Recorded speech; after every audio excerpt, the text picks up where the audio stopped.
Bismillahirrahmanirrahim. Assalamu alaikum. Welcome to my channel Oxford Learning. And today I have selected a different topic. We can't say it's different, but students are facing some problems by when they are using the Alice program. They are working on it. They are feeling that this program is little bit difficult than all other programs and practicals. So I have selected this chapter. It's a chapter number 15, class 6. It's repetition and randomization. Basically, we have done the Alice in previous chapters in class 6 only. But this time in this chapter, there are so many complexities and difficulties and the high level of loops and multiple functions are included in this chapter. So that's why it's really important to do something in an easy way for the students so that they can understand and they can just prepare at least for their examination. So I have selected this topic and I'm going to explain all the key points of this chapter, all the difficult terms and practicals. Through the practicals we can say that these are the tracing of the practicals, because it's really a long chapter. It many topics are added in it, and loop is not a small topic. You can't say that it's a simple and small topic, and loops have the different varieties. You can say that the various things are included in loop. So that's why I am going to make it easy for all the students in easy words and in easy terms. uh, इसमें मैं उर्दू में भी explain करूंगी ताकि वो students जिनके लिए language problem है they can understand what is exactly in this chapter and what we are going to do by using all these things. इसकी एक्सरसाइज भी आपने देखी होगी, चैप्टर रिव्यू भी आपने चेक किया है. It's little bit, you can not say that little bit, it's longer than other because I think 8 to 9 questions are included in this chapter. तो फर्स्ट जो चीज़ है वो ये है कि I have added all the slides, almost the complete chapter, and I'm going to make the parts. Maybe it's more than 5 parts, or maybe it's 5 parts of this chapter. So the first part is just introductory and some complicated terms I am going to explain, and I'm going to tell you how these complicated terms are used in Alice and what is the difference in using these terms in other programs and in this program. So the topic is repetition and randomization. As you know, the meaning of these two terms, repetition, I mean, if you are going to do something again and again, that is your repetition. And the randomization, when we choose some objects and some things, random things, not all. We just choose according to our choice sometimes, and sometimes just randomly we choose anything you see prominent, you just choose it, and it's same like we are choosing the actions, we are choosing this random moments for the object, any specific part of the object we can move and we can apply anything on that part is called your randomization in Alice. But in the next slides, I am going to explain thoroughly all these things, like what is. So move ahead and find out what is next. Here is the title. You can say it's a repetition and randomization. A wonderful picture is here, and this picture is describing the title of the chapter. You can say the especially the repetition is rounding again and again. It's like a life cycle. It's like any cycle, any vehicle. It's you can say the system of the universe. You can say it's just like when we talk about the morning to evening, you see you are doing the same work almost, but just apply the little bit changes in your life and your routine. But normally we do the same things daily, and जब हम कायनात की बात करते हैं तो ये सी कि आप देखें कि कायनात एक हिसाब से चल रही है, लाइक हाउ सूरज किस तरह से निकलता है डेली, और वही रूटीन के साथ वो जो है वो सनसेट होता है, सेम वही चीज़ चल रही होती है। और रेपिटेशन जो है वो किसी ने स्पेशली कोई इसको आके अप्लाई नहीं करता कि डेली एक बटन है जिसके थ्रू जो है वो तमाम चीज़ें जो है वो रिपीट हो रही होती है। It's automatically added in your loops. कायनात का भी एक लूप सिस्टम है जिसके थ्रू तमाम चीज़ें जो हैं वो जब तक अल्लाह ताला ने उन सिस्टम्स को लूप लगा के रखा है अपने ऑर्डर्स के साथ, वो तब तक कॉन्टीन्यूसली चलती रहेंगी और आपके सामने आती जाएंगी। So that's why we call this system loop system. और लूप सिस्टम में repetition work more effectively than all other actions. देखिए अभी हमारे पास सबसे पहली चीज़ जो है वो मैंने यहाँ पे एक डेफिनेशन लिखी है, this is what is randomization. It is often helpful to have an element of randomness in a progress. Perhaps you want objects to behave in a more natural way in their animations. You could be trying, simulate an event that must be random, like flipping a coin, rolling a die, and randomization work with the specific ranges. हम हमेशा देखते हैं कि हम random की definition English language में कैसे करते हैं। ये किसी भी ऑब्जेक्ट को एक नेचुरल वे में मूव करने में आपकी हेल्प करता है। रैंडमाइजेशन जो है वो किसी भी ऑब्जेक्ट का जो बिहेवियर है, अब यहाँ जो लैंग्वेज यूज़ हुई है सबसे पहले उस लैंग्वेज को अंडरस्टैंड करना बहुत ज़्यादा ज़रूरी है। जैसे कायनात की एक ज़ुबान है, स्पिरिचुअलिटी की एक लैंग्वेज है, इंग्लिश एक लैंग्वेज है, और हर एक लैंग्वेज का एक मूड होता है, एक मूड है, एक नेचर है। जब हम उस लैंग्वेज के मूड और नेचर को अंडरस्टैंड करते हैं, at that time you can just get and you can just find out the expressions in it. हम उसके अंदर वो एक्सप्रेशंस को फील कर सकते हैं। इसी तरह से प्रोग्रामिंग जो है, हमारी कंप्यूटर लैंग्वेज की जो प्रोग्रामिंग कंप्यूटर लैंग्वेज है जो, उसमें हर लैंग्वेज का एक मूड है, और उस मूड को अंडरस्टैंड करना आपके लिए बहुत ज़्यादा इम्पॉर्टेंट है, और उसके बाद आप उसकी प्रॉपर टर्म्स को यूज़ कर सकते हैं। लाइक हर ऑब्जेक्ट का बिहेवियर हम बात करते हैं एलिस के अंदर, when we talk about the movement in any movement of any object, तो हम बात करते हैं कि हमारे किसी भी ऑब्जेक्ट का बिहेवियर क्या है। Behaviour it means the movement, the action and the expressions, all things are included in the behaviour, और वो उस पे हमने अप्लाई करना है, और उसका बिहेवियर हम खुद बनाते हैं। The person who is programming the thing can make the behavior, can design the behavior, you can say. And after this, we are going to define the what is meant by the term repetition. अगर हम English language की बात करें तो आपको पता है कि इसका मतलब होता है किसी भी चीज़ को बार बार करना, the same thing, the same meaning, and same thing is applied in Alice program. Recursion Alice, repetition in some situations. We don't know exactly how many times a block of instructions should be repeated. All we know is that repetition. कि हम लोग कभी क्या होता है कि Alice में हम लोग एक चीज़ को रिपीट करते हैं, and we point out the things like how many times we are going to repeat this action, we just add the points in it, but sometimes it's randomly repetition, कि हमें खुद भी नहीं आइडिया होता कि हमें उसको कितनी बार रिपीट करना है उस एक्शन को।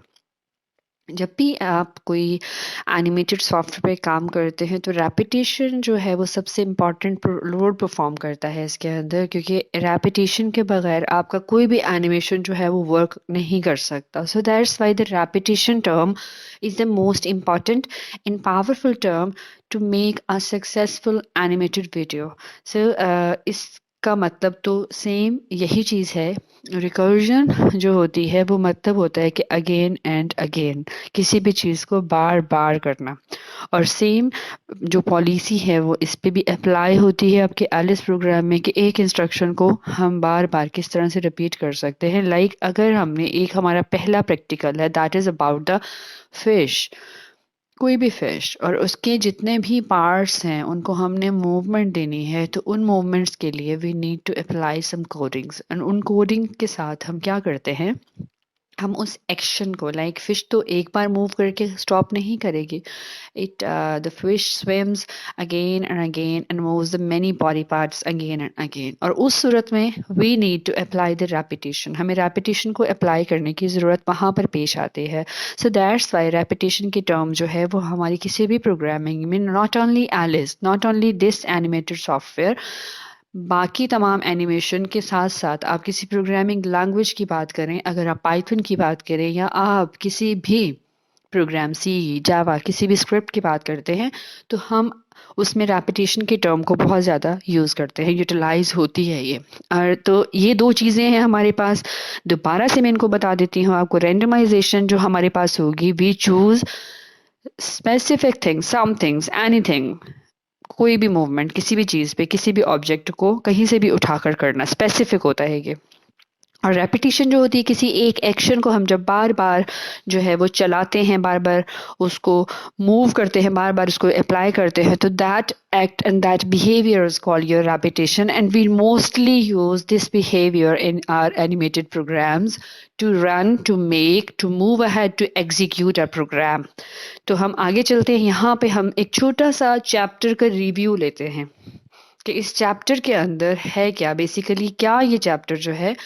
रिव्यू तो होता है कि अगर हमारे पास पहले कोई चैप्टर मौजूद है, and we are going to describe the structures and the important points of that previous chapter in this, but in this chapter I am going to explain what are the learning objectives. As you know, I always explain the learning objective in my previous videos, जहाँ जहाँ पे भी मैंने बात की है, क्योंकि learning objectives जो हैं वो आपके शॉर्टकट्स हैं जिससे आपको पता चलता है कि what you are going to learn. और उसके बाद सेकेंडली क्या होता है, लर्निंग ऑब्जेक्टिव्स आपके पास कुछ चेकलिस्ट टाइप के भी होते हैं.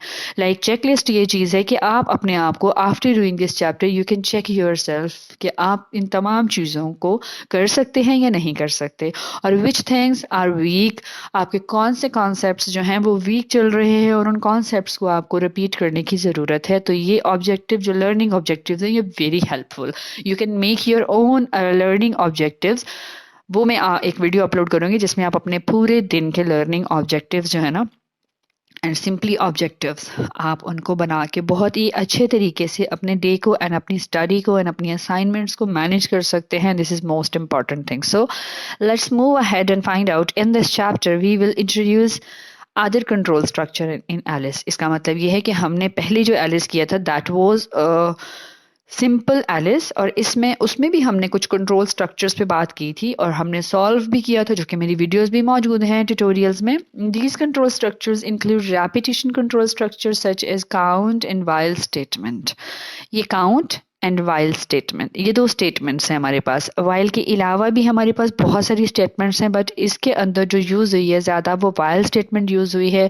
तो इसलिए मैं इसको एक्सप्लेन करना चाहूँगी कि एक एक्शन, अगर आपके पास suppose you have a fish, आपके पास एक फ़िश है, आपने उसकी टेल को मूव करना है और आप चाहते हैं कि उसकी मूव जो टेल है वो तब तक मूव करे जब तक आप उसको उसके नंबर्स पूरे नहीं करते. लाइक आपने बोला है कि उसको 10 टाइम्स मूव करना है, तो वो 10 टाइम्स मूव करे.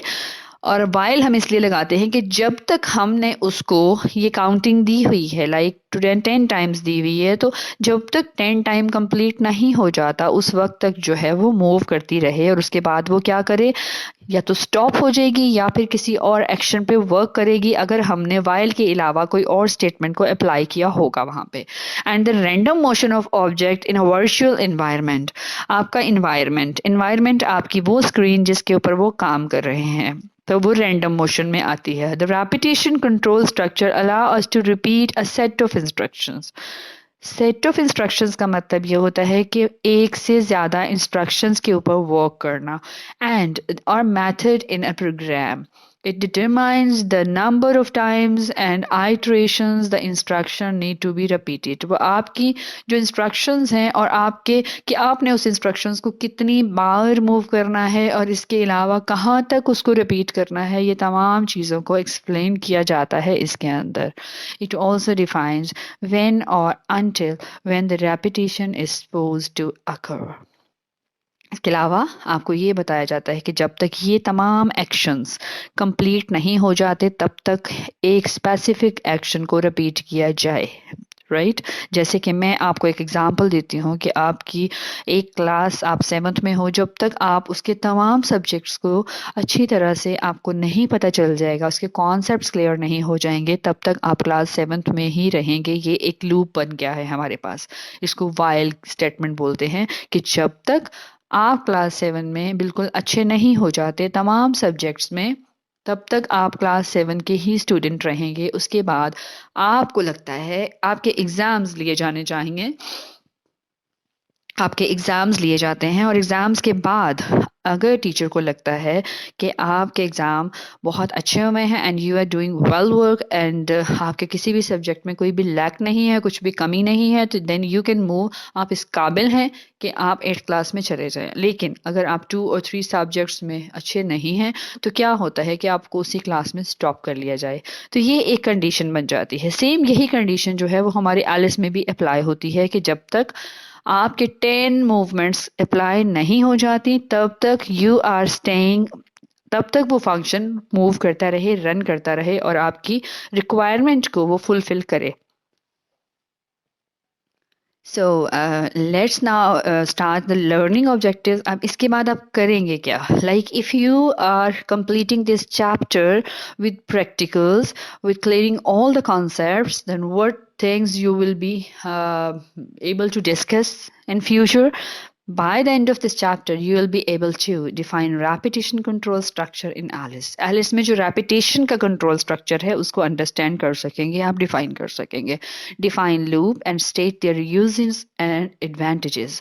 आपको loops का पता चलेगा कि कौन कौन से loop कहाँ पे आपने apply करने और advantage क्या होगा. कि advantage में आपको यहाँ थोड़ी सी चीज़ बता देती हूँ कि अगर आप किसी एक function पे, किसी एक object पे आप एक function apply कर रहे हैं कि आप एक fish का एक body part 50 टाइम मूव्स करना चाहते हैं, तो आपको अगर आपके पास लूप की फैसिलिटी नहीं है, आपके पास रिपीटिशन की कमांड स्टेटमेंट नहीं है, तो क्या होगा, आपको हर बार वो कमांड लिखनी पड़ेगी. But if you have it, you have the opportunity, you have the chance to write a command once only, एक बार एक कमांड लिखने के बाद सिर्फ नंबर्स एंटर कर देंगे, तो आपको एडवांटेज ये मिलेगा कि आपको बार बार वो कोडिंग दोबारा से नहीं लिखनी पड़ेगी. Define count and understand counted loops. कितनी बार काउंट करना है और काउंटेड लूप्स क्या होते हैं उनके बारे में आपको पता चलेगा इस चैप्टर के अंदर. Understand the use and benefits of random numbers. Random कोई भी नंबर्स उठा लेंगे, कोई भी नंबर उठा लेंगे, किसी पे भी अप्लाई कर देंगे, आपको उनका यूज पता चलेगा. Define random motions. Motions are the movement of the object, of the whole scene, of the environment. Complete virtual environment का मूवमेंट आपको रेंडमली पता चलेगा उसके बारे में कि कैसे आप अप्लाई करते हैं. Identify the effect of negative numbers on object motion in ALICE. कि अगर आप वो नंबर माइनस में अप्लाई करते हैं, आप नंबर को प्लस नहीं करते, अगर आप बैकवर्ड करते हैं तो तब उसके ऊपर क्या इफेक्ट होने वाला है. Define while loop and understand when to use it. इसके बाद while loop का यूज़ पता चलेगा और कहाँ कहाँ पे ये इस्तेमाल होता है इसके बारे में आप बहुत अच्छे तरीके से जानेंगे. तो ये तमाम जो चीज़ें हैं ये बेसिक इंस्ट्रक्शंस हैं इस चैप्टर के बारे में कि इसके अंदर क्या है, और मज़ीद जो है वो हम इसके प्रैक्टिकल्स में जाके करेंगे. और उसके प्रैक्टिकल्स के लिए आपको लूप का समझना बहुत ज़्यादा ज़रूरी है. यहाँ पे डेफिनेशन आ रही है हमारे पास, लूप्स क्या होते हैं. सबसे पहली चीज़ ये होती है, जैसे मैंने आपको बताया कि कायनात एक निज़ाम के तहत चल रही है और उस निज़ाम को अगर देखा जाए तो लूप का सिस्टम उसी के अंदर मौजूद है. हर एक चीज़ एक के साथ दूसरे के साथ कनेक्टेड हो के मूव कर रही है. अगर मैं एक बल्ब या किसी ऐसी चीज़ की एग्जांपल लूँ कि जो जैसे हमारे पास लाइट्स होती हैं जिनको हम समटाइम हम उसको जुगनू लाइट बोलते हैं, या समटाइम हम उसको डिफरेंट नेम्स के साथ बुलाते हैं। तो वो जो लाइट्स होती हैं, आप उनके देखें कि वो एक बहुत ही लंबी वायर के साथ बहुत छोटी छोटी जो जो लाइट्स हैं वो अटैच हुई होती हैं, और उनके ऊपर बहुत सारे जो हैं वो मोड्स होते हैं। मोड्स में क्या होता है, कभी ये होता है कि रेड लाइट्स ऑन होती हैं, कभी लगता है कि ग्रीन होंगी, और कभी लगता है तमाम होंगी, और कभी ऐसा लगता है कि जैसे वाटर फ्लो की तरह उसका एक्शन उसके ऊपर होगा, हम वो उसका मोड लगा देंगे। कभी वो एक दफ़ा जलने के बाद बुझ जाएंगी, ये चीज़ होगी। कभी ये होगा कि वो बहुत स्पीड से करेंगी। तो काफ़ी सारे मोड्स जो है वो अप्लाई होते हैं उसके ऊपर। अब ये देखें, जब वो हम लाइट्स को ऑन कर देते हैं, उसके बाद हम जो मोड अप्लाई कर देते हैं उसके ऊपर, वो बार बार काम करता है। वो स्टॉप तब तक नहीं करता जब तक हम उसको ऑफ नहीं कर देते, या फिर हम उसके उस मोड को ऑफ नहीं कर देते।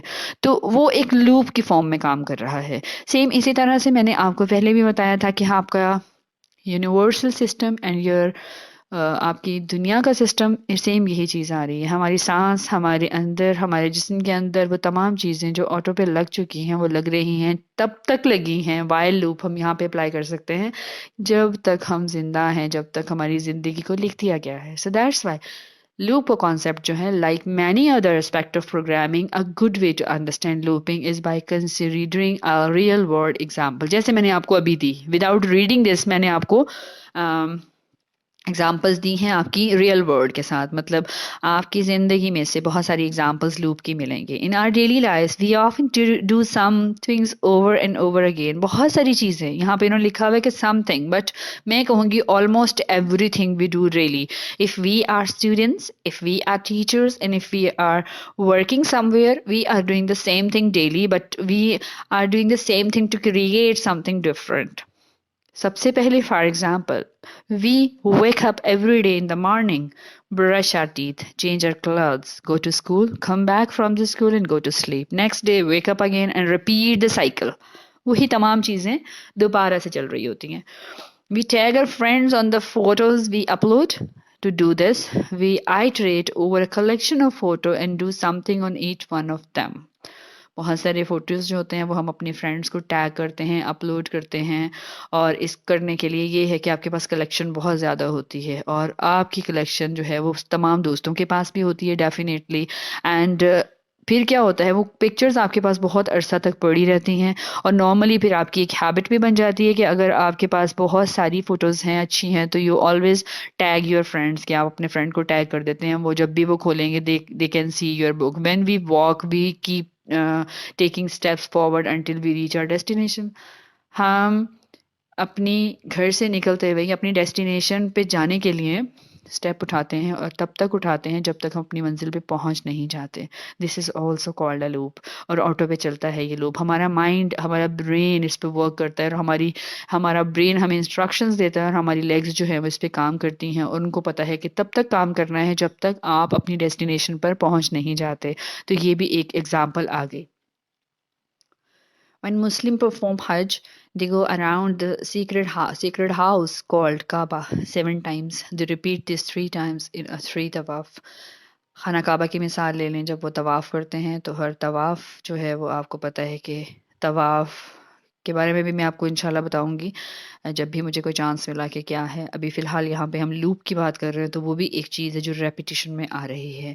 इन the decision making, designing and implementation stages for a program, we often repeat some actions multiple times to achieve our goals. किसी भी प्रोग्राम में आपको लगता है कि आपको यहाँ पर ज़रूरत है कि जब तक आपका एक्यूरेट रिजल्ट आपको नहीं मिल जाता, आपको इस एक्शन को रिपीट करने की ज़रूरत है। You do this again and again, और ये आपकी लूप की फॉर्म में आता है कि आपका प्रोग्राम जब तक आपको एक राइट रिजल्ट प्रोवाइड नहीं करता, till that time we do our program again and again. So this is also called example of loop. Repetition with loops क्या चीज़ है, इसको गौर से समझिएगा। In else your code tends to become longer as your program gets more and more complicated. अब जो loop है हमारा, उसको हम रिपीट क्यों करते हैं? अगर हम किसी भी एक बहुत बड़ा प्रोग्राम बना रहे हैं जिसमें हमें एक ही कोडिंग को बार बार लिखना पड़ रहा है, तो आपके लिए क्या होगा, आपको लगेगा कि it's really difficult to work on it, because आपको बहुत ज़्यादा वर्क करना पड़ता है, आपको बहुत ज़्यादा टाइपिंग करनी पड़ती है।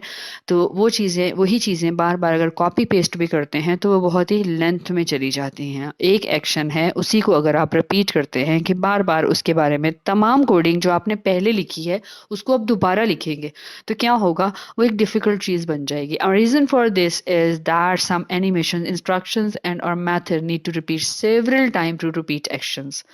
हम, जैसे कि अगर मैं कहूँ कि मुझे अपने जो क्लॉक है उस पे डेली 1 घंटे का टाइम जो है वो सेट करना पड़े, तो मैं हर घंटे के बाद अपना क्लॉक उतार के दोबारा से घंटा लगाऊंगी तो सेट करूंगी। लेकिन ऐसा नहीं है, मेरा क्लॉक ऑटो पे लग चुका है जो कि बार बार वही चीज़ें दिखा रहा है जो टाइम है।